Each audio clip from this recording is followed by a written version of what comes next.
అందరికీ నమస్కారం. మా తెలంగాణ ఇచ్చిన సోనియా గాంధీ గారికి, రాహుల్ గాంధీ గారికి, మల్లికార్జున్ ఖార్గే గారికి, ప్రియాంక గాంధీ గారికి, మా తెలంగాణ కాంగ్రెస్ ముఖ్యమంత్రి రేవంత్ రెడ్డి గారికి, మా కాంగ్రెస్ రాష్ట్ర అధ్యక్షులు మహేష్ కుమార్ గౌడ్ గారికి, ఉప ముఖ్యమంత్రి బట్టి విక్రమార్క గారికి, మిగతా మంత్రులకి, ముఖ్య నాయకులకి, మా కాంగ్రెస్ కార్యకర్తలకి అందరికీ నేను ధన్యవాదాలు తెలియజేసుకుంటున్నాను. గత ఒక వారం నుంచి ఎవరో నేను కొత్త మనిషిలాగా అసలు ఎలా ఇచ్చారు ఈవిడికి ఒక ఎమ్మెల్సీ అని ఒక వింతగా ప్రశ్నలు వేయడం జరుగుతుంది. అంటే మీడియాలో జరుగుతుంది. అది మీడియా వాళ్ళు వేయడం కాదు, అది ఎవరు అడిగిస్తున్నారో కూడా మాకు తెలుసు. పాపం బీజేపీ టీఆర్ఎస్ వాళ్ళకి ఏం అర్థం కావట్లేదు అనుకుంటాను.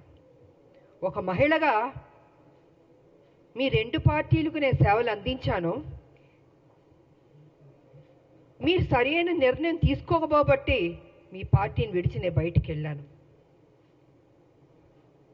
ప్రజల్ని ఏ రకంగా మోసం చేయాలో ఆ రకంగా మీరు మోసం చేస్తున్నారు.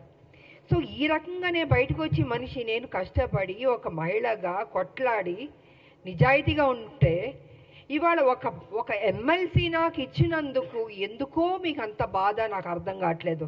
అంటే రేపు రాబోయే రోజుల్లో హౌస్లో మీ బండారాలని బయట పెడతానని భయం వేస్తుందా?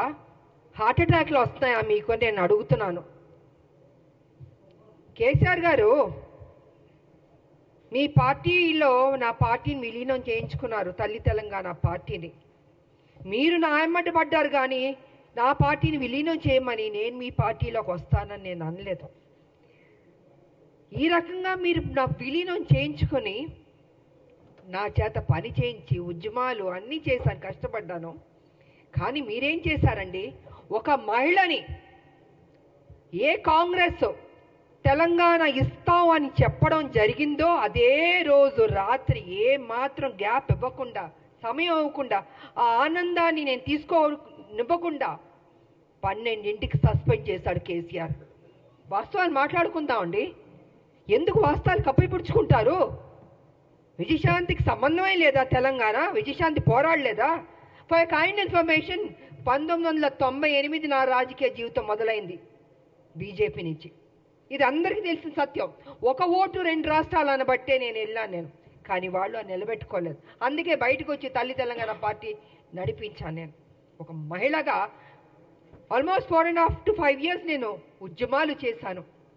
అప్పుడు కేసీఆర్ గారు ఎక్కడున్నారంటే ఆయన టీడీపీలో ఉన్నారు. ఆయన టీడీపీలో ఉండి ఆయనకి మంత్రి పదవి ఇవ్వలేదు కాబట్టి అప్పుడు బయటకు వచ్చి ఆయన ఉద్యమం ఎత్తుకున్నారు. అప్పటికే నేను ఉద్యమం అన్నది స్టార్ట్ చేశాను. ఇది తెలుసుకోవాలండి. కొంచెం వెనక్కి వెళ్ళి, బహుశా అందరికీ తెలుసు కానీ తెలియనట్టు నటిస్తుంటారు. అంటే ఒక బురద జల్లడం కేసీఆర్ ఒక్కడే కాదండి, ఆయన సొత్తు కాదు తెలంగాణ. 1200 మంది చనిపోయారు తెలంగాణలో. ఎంతోమంది త్యాగం చేశారు, ఎంతోమంది కొట్లాడారు. దాంట్లో ఒక ఆడబిడ్డగా నా వంతు నేను కృషి చేశాను. నేను అలాంటిది ఈరోజు ఒక ఎమ్మెల్సీ వచ్చినందుకు ఎలా వచ్చింది, ఎందుకు ఇచ్చారు, ఏం చేశారు, ఆవిడ అక్కడ ఏంటంటే ప్రశ్నలో. తెలంగాణ పార్లమెంట్లో 2 ఎంపీలు వెళ్ళారు కదా, 2 వెళ్ళినప్పుడు కొట్లాడుతున్నప్పుడు కేసీఆర్ ఎందుకు ఎగ్జిట్ అయిపోయాడండి? చివరిదాకా ఉంది. ఆ రోజు మా ఎంపీలు, కాంగ్రెస్ ఎంపీలు అందరూ ఉన్నాం, పెప్పర్ స్ప్రేలు కొట్టారు. నార్త్ ఎంపీలు అందరూ చెత్తగా బాదుతున్నారు మమ్మల్ని ఎంపీని. నేను మీరా కుమార్ గారిని ఇలా పట్టుకుని నిలబడ్డాను. నేను ఇంత చేస్తే ఇదా అండి మీరు మాకు చూపించే కృతజ్ఞత? ఇదా మీ కుట్ర బుద్ధి? అంటే మీకు బడుగు బలహీన వర్గాలంటే నచ్చదు దొర, మీ దొర బుద్ధేతో చూపించుకుంటున్నారు. అందుకే నిన్ను దొర అంటున్నాను నేను. బడుగు బలహీన వర్గాలకి గౌరవం ఇవ్వడం నేర్చుకోండి. అదే బడుగు బలహీన వర్గాలు బీసీ కానీ ఎస్సీ కానీ ఎస్టీ కానీ మైనార్టీ కానీ లేకపోతే మీరు ఈరోజు ఈ పొజిషన్లో ఎక్కడ ఎలాగుంటారు? మీరు గతంలో ముఖ్యమంత్రి ఎలా అయ్యారండి? మీ దొరలు ఒక్కళ్ళే వేస్తారా? ఇంతమంది ఓటు వేయబట్టి మీరు ముఖ్యమంత్రి అయ్యారు, ఇంతమంది త్యాగం చేయబట్టి మీరు ముఖ్యమంత్రి అయ్యారు. అది గుర్తుపెట్టుకోండి దొరగారు. నిన్న వేయడం కాదు రాములమ్మ మీద, మీలా పిరికి బందని నేను మాత్రం కాదు. గచ్చున్న మహిళని, త్యాగం చేసిన మహిళని, నా ఆస్తులు అమ్మి పెట్టాను తెలంగాణకి. ప్రతిరోజు మీరు నన్ను అవమానించారు, నాతో పని చేయించారు, నేను ఉద్యమాలు చేశాను. నా పార్టీ, నా తల్లి తెలంగాణ పార్టీ ఉంటే మీరు హింస పెట్టి ఆ రోజు జయశంకర్ గారిని నా దగ్గర పంపించి విలీనం చేయండి అని చెప్పింది మీరు కాదా? నేను విలీనం చేస్తానన్నానా? నేను సరే, ఇద్దరూ తెలంగాణ కోసం కొట్లాడుతున్నప్పుడు వేరువేరుగా వెళ్ళకూడదని ఒక దీంతో పెద్ద మనసుతోటి నా పార్టీని నేను విలీనం చేయడం జరిగింది. అంతేగాని వేరే ఏదో ఆలోచనతో మాత్రం కాదు. ఎందుకు చెప్తున్నానంటే అసలు తెలంగాణకి విజయశాంతికి సంబంధమే లేదన్నట్టు మాట్లాడుతుంటే చాలా అసహ్యంగా కూడా ఉందండి. ఒక ఆడబిడ్డని మెచ్చుకోవడం నేర్చుకోండి. మీకు మెచ్చుకోవడం మనసు రాకపోతే నోరు మూసుకొని కూర్చోండి. అంతేగాని మీ ఇష్టం వచ్చినట్టు ఎందుకు ఇచ్చారంటే ఇచ్చారండి కాంగ్రెస్ ఒక ఎమ్మెల్సీ. ఆ ఎమ్మెల్సీ ఇచ్చినందుకు కూడా మీకు అంత బాధ వేస్తుంది బీజేపీకి, టీఆర్ఎస్ అంటే. మా రాజకీయ నాయకుల శత్రువులారా బంద్ చేయండి. మా ఉద్యమ నాయకులు మేము మిమ్మల్ని వదిలిపెట్టాం. మీరు చేసే మోసాల్ని తెలంగాణలో ఏ రకంగా మళ్ళీ మీరు ఎంటర్ అవ్వాలనుకుంటున్నారో ఇంకో విషయం కూడా నేను చెప్పదలుచుకున్నారు. బీజేపీ ఏం చేయబోతుందంటే నెక్స్ట్ స్టెప్, ఏ తెలంగాణ వ్యతిరేకించిన శక్తులు ఉన్నారో వాళ్ళందరినీ మొత్తం తిప్పబోతున్నారు తెలంగాణలో. మళ్ళీ బ్యాక్ టు స్క్వేర్ వన్ని తెలంగాణ తీసుకురాబోతున్నారంటే వాళ్ళ పెత్తనం ఉండాలి. వ్యతిరేకించిన శక్తుల్ని, తెలంగాణ ఉద్యమం నాయకులు ఉండకూడదు, తెలంగాణ ప్రజలకి ప్రాధాన్యత ఉండకూడదు, మళ్ళీ బాంచన్ని కాలు మొక్కుతాననే పరిస్థితికి బీజేపీ తీసుకురాబోతుంది. ఇది సత్యం, ఇది తెలుసుకోవాలి అందరూ. అందుకే ఎవరు ఉద్యమ నాయకులు ఉన్నారో వాళ్ళందరినీ తొక్కేద్దాం, వాళ్ళ నోటిని బంద్ చేద్దాం. వాళ్ళు కనపడకూడదు, వినపడకూడదు, మాట్లాడకూడదు. ఇదే కదా మాతో చేసింది మీరు. మీ పార్టీలో ఉంటే ఏం గౌరవాలు ఇచ్చారు? ఎందుకు మీ పార్టీలు బయటికి వెళ్ళాల్సి వచ్చింది? వాస్తవాలు ఇదండి. ఆ రోజు మీ బీజేపీలో కొంచెం వెనక్కి వెళ్దామండి. నేను మొన్న బీజేపీలో ఉన్నప్పుడు ఒక విషయం మీరు గుర్తుపెట్టుకోండి. కిరణ్ కుమార్ రెడ్డి గారు తెలంగాణను వ్యతిరేకించి ఆయన అసభ్యకరంగా మాట్లాడి తెలంగాణ ఉద్యమానికి నేను ఒక్క పైసా ఇవ్వను తెలంగాణకి, ఏం పీక్కుంటారో పీక్కోండి అన్నాడు కదా ఆయన. అలాంటి ఆయన్ని, తెలంగాణకు వ్యతిరేక ఉన్న మనిషిని మొన్న బీజేపీలోకి ఎంటర్ అవుతే నాకు నిజంగా ఉండబుద్ధి అవ్వలేదు. ఆ స్టేజ్ మీద నేను వాకౌట్ అయిపోయి వెళ్ళిపోయాను. నేను ఎవరంటే కిషన్ రెడ్డి గారి ఫ్రెండ్ ఆయన. ఆ రోజు నుంచి బీజేపీకి నా మీద ఒక కక్ష. అంటే వాళ్ళ మనుషుల్ని తెలంగాణ వ్యతిరేక శక్తికి వస్తే అక్కడ నేను బయటికి వెళ్ళిపోతున్నానంటే చూపించుకోకూడదు. ఎందుకు చూపించుకోకూడదండి? తెలంగాణని అవమానపరిచి తెలంగాణకి మేలు చేయని కిరణ్ కుమార్ రెడ్డి గారు లాంటి వాళ్ళు మిగతా ఇంకొకళ్ళు ఏమైనా ఉంటే ఎందుకు నేను వచ్చి మీకు ఎస్ బాస్ అని చెప్పాలండి?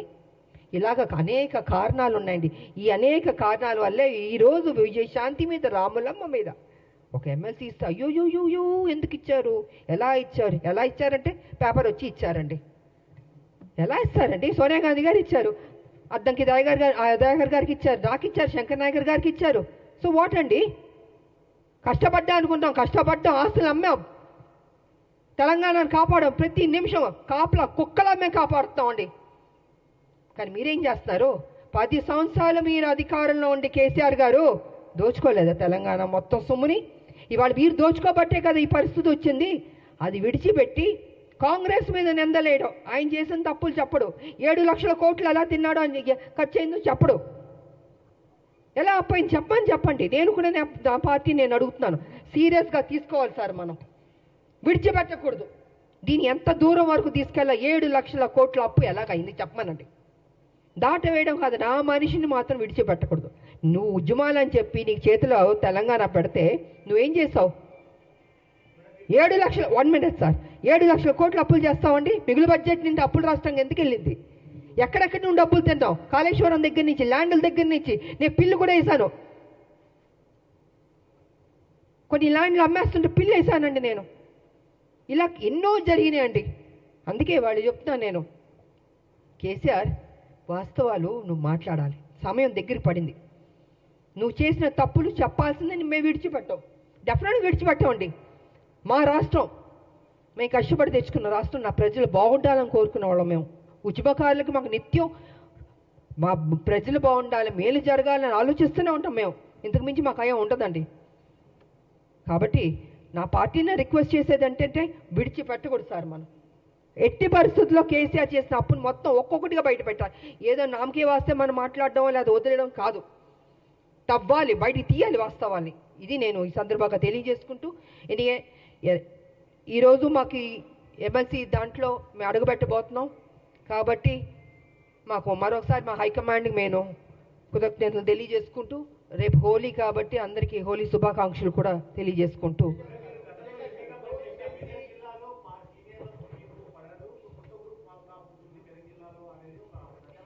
నేను చెప్పనండి, కేసీఆర్ గారు అక్కడ వాళ్ళ ఎంపీలు ఉన్నారు, వాళ్ళ ఎమ్మెల్యేలు కూడా కొంతమంది ఉన్నారు కదండి. ఇలాగే ప్రెస్లో చెప్పించే వాస్తవాల్ని కప్పిపుచ్చి అవాస్తవాల్ని ముందుకు తీసుకొస్తున్నాడండి కేసీఆర్. నాకు అక్కడ ఉన్న వాళ్ళకి ఎవరు పడలేదని మీకు ఎవరు చెప్పారు? మేము చెప్పానా? లేదా అక్కడున్న మా కాంగ్రెస్ వాళ్ళు ఎవరన్నా చెప్పారా? ఎవరు చెప్పలే కదండి. ఇప్పుడు ఎమ్మెల్సీ ఇచ్చినందుకు కూడా ఏంటి అని ఆయన కదా స్ప్రెడ్ చేస్తున్నాడు, ఆయన కదా ఈ రకంగా మాట్లాడుతున్నాడని మీకు తెలీదా అండి? మీ మీడియా సోదరులకు తెలీదా? నేనే పని చేశానని 1998 నుంచి నేను పనిచేసింది తెలీదా? 28 ఏళ్ళు ఎలాగా పనిచేశానండి, పార్లమెంట్లో కొట్లాడని తెలీదా? ప్రజలకు తెలీదా? మనం నా నోరు మీరు మూయొచ్చు, మీ నోరు నేను మూయొచ్చు, కానీ ప్రజలు చూస్తున్నారు కదా. ప్రజలకు తెలీదా రాములమ్మ ఏ రకంగా కష్టపడిందని? వాట్ ఇస్ దిస్ అండి?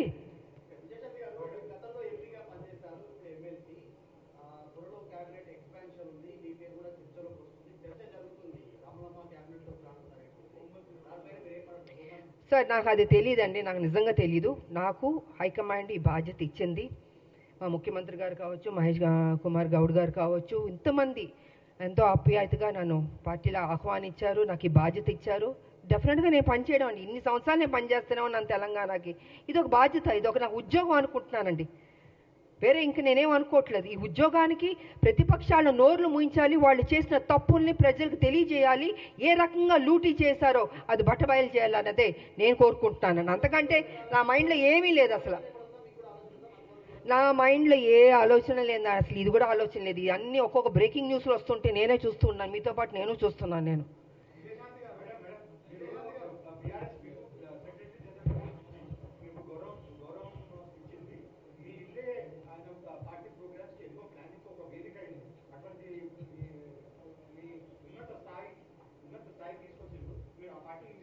అదే సార్, మళ్ళీ మీరు అదే అంటున్నారండి. నేను ఎంతసేపు వాస్తవం చెప్పాను, నేను వదిలి రాలేదండి.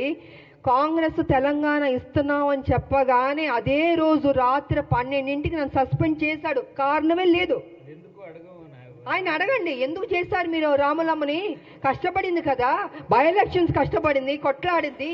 నీ పార్టీ డౌన్ అయిపోతుంటే మరి 2009 ముందు తీసుకుని చేర్చుకున్నావు కదా రాములమ్మని. నా సొంత పార్టీ ఉంది అప్పటికి. నువ్వు సభకు రాకపోయినా మీరా కుమార్ గారికి పార్లమెంట్లో నువ్వు లేవు కదా, పారిపోయావు కదా హౌస్ నుంచి. మరి నేను కదండి ఉన్నాను చివరిదాకా బిల్లు పాస్ అయ్యే వరకు. మరి మాట్లాడండి మీరు మీడియా సోదరులు. నన్ను ప్రతిదీ అడుగుతుంటే నేనేం చెప్పనండి? మీకు వాస్తవం తెలుసని నాకు తెలుసు. So please try to ask him అండి. 10వ చెల్లెలు కడుపులో పెట్టుకుంటాను, నెత్తి మీద పెట్టుకుంటాను, తీసి కాళ్ళ మీద కాళ్ళలో పడేశాడు.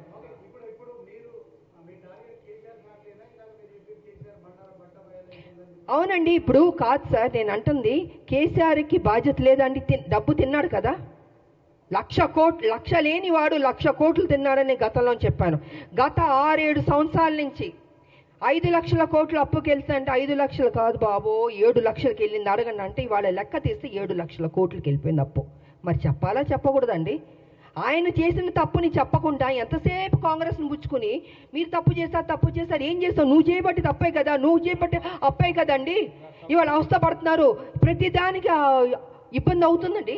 జీతాలు ఇవ్వనా ఇబ్బంది, స్కీమ్స్కి ఇవ్వాల డబ్బులు ఇవ్వాలన్న ఇబ్బంది, ఎన్ని ఇబ్బందులు ఉన్నాయండి బికాస్ కేసీఆర్ వల్లది. నేను అదే చెప్తా. ఒక్క నిమిషం సార్, అలాంటి వ్యక్తిని నువ్వు సమాధానం చెప్పాలి. విడిచిపెట్టవు. మీరు అసెంబ్లీకి ఎందుకు రావట్లేదండి? ఎందుకు రావట్లేదు నేను అడుగుతున్నాను. మీకు ఓటు వేశారు కదా, మిమ్మల్ని గెలిపించారు కదా, మీరు అపోజిషన్ లీడర్లో కూర్చోరా? అంత మీరేమైనా గొప్ప స్థాయి నుంచి వచ్చారా? మీరు కింద నుంచే కదా వచ్చారు. ఇప్పుడు ఈ డబ్బు, ఈ కోట్లు అన్నీ ఎక్కడి నుంచి వచ్చిందండి? మా తెలంగాణ నీకు వేసిన భిక్షం కాదు, నువ్వు గుంజుకున్నావు, మోసం చేసావు. సో కాబట్టి నేనేమంటున్నానంటే, నువ్వు రా, అసెంబ్లీకి రా, కూర్చో. నువ్వు తప్పు చేయలేదంటే చెప్పు, లెక్కలు ప్రతి వన్ బైగా లెక్కలు తీసి చెప్పాలి. నువ్వు పబ్లిక్కి చెప్పాల్సిన బాధ్యత నీకుంది. ఉద్యమాలు చేసినవా అని చెప్పుకుంటున్నావు. పులి నోట్లో తలకాయ పెట్టాను, నేను ఒక్కడనే కష్టపడ్డాను. నువ్వు ఒక్కడే కష్టపడలే, అందరు కష్టపడబట్టే తెలంగాణ వచ్చింది. నువ్వు అందరినీ వాడుకున్నావు, అందరితో పని చేయించుకున్నావు, నువ్వు మహారాజులా ఎంజాయ్ చేస్తున్నావు.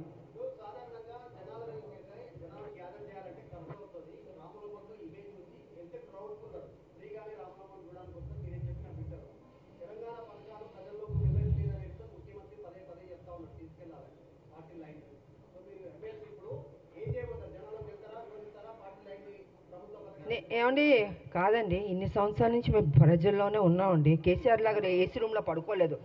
కింద నుంచే మేము వచ్చాం, అరెస్టులు అయ్యాం, జైల్లో కూర్చున్నాం, ఆస్తులు అమ్మాం. ఆయనలాగా డబ్బు తిన్నింది కాదండి మేము. మా డబ్బు మేము కష్టపడి సంపాదించిన డబ్బు పెట్టామండి. ఎందుకు నా ప్రజలు అనుకున్నాను.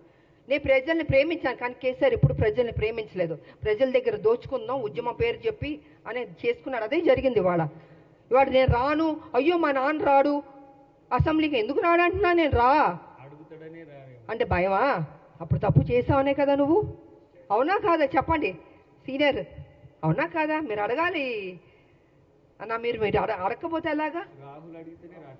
సో అడగాలండి. ఎవరి కోసం? ఇప్పుడు అడ్డంకి టైగర్ కోసం, నా కోసం, లేకపోతే మహేష్ కుమార్ గౌడ్ గారి కోసం కాదు. అది ప్రజల దగ్గరికి వచ్చి నువ్వు సమాధానం చెప్పుకోవాల్సిన బాధ్యత నీకుంది. ద్వారా చెప్పకపోతే మేము విడిచిపెట్టాం. సో ఆ విధంగా మేము ప్రజల్లోకి వెళ్తామండి. మాకెందుకు భయం అండి? మేము తప్పు చేస్తే భయపడాలి? వెళ్తాం డెఫినెట్గా. మా పార్టీ ఏం చేస్తుందో, ఏం చేయబోతుందో కూడా చెప్తాను. ఎనీవే, థ్యాంక్ యూ అందరికి. మీ అందరికీ హోలీ శుభాకాంక్షలు.